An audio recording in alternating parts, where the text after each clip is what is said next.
Hi అండి. Morning వంట అయ్యేసరికి చాలా లేట్ అయిపోయిందనమాట నాకు. ఎక్కడ పని అక్కడే వదిలేసి గిన్నెలు కూడా తోమలేదు. అలానే ఆఫీస్‌కెళ్ళిపోయాను. ఈవినింగ్ ఆఫీస్ నుండి ఇంటికొచ్చాక గిన్నెలు తోమేసి అంతా క్లీన్ అయితే చేసేసుకున్నాను. టమాటా రసం చేద్దాం అనిపించింది. చాలా డేస్ అయిపోయింది టమాటా రసం చేయక. నార్మల్‌గా టమాటా రసాన్ని టమాటాలు, చింతపండు ఉడకబెట్టుకున్నాక అప్పుడు రసాన్ని తీసి మనం రసం స్టార్ట్ చేస్తాం కదా!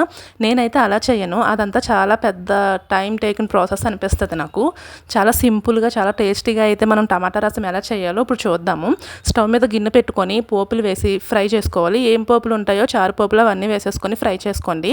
అవి ఫ్రై అయ్యాక టమాటాలు, చింతపండు కూడా వేసుకొని అదే పోపులో కొంచెం ఉప్పు, పసుపు వేసి 10 నిమిషాలు మూత పెట్టి మగ్గనివ్వాలి. ఈలోపు మా పాప పక్క నుంచి నాకు స్నాక్స్ కావాలి, చేస్తావా చేయవా, చేస్తావా చేయవా అనేసి రాగాలు తీస్తుందనమాట. స్నాక్స్ ఏం చేయట్లేదు అనేసి ఇంకా గ్రేప్స్ ఉంటే వాటినే కడిగేసి ఇచ్చేసాను, తింటుంది. మన టమాటాలు అయితే మగ్గిపోయాయి. ఒక 2, 3 గ్లాసులు వాటర్ వేసుకొని బాగా కలుపుకొని చారు పౌడర్ ఉంటే చిటికెడు వేసేసుకొని బాగా మరిగించుకోండి ఒక 10, 5 నిమిషాల వరకు. అంతే, మన టమాటా చారు రెడీ అయిపోద్ది. చాలా సింపుల్గా చేసేసుకోవచ్చు అనమాట.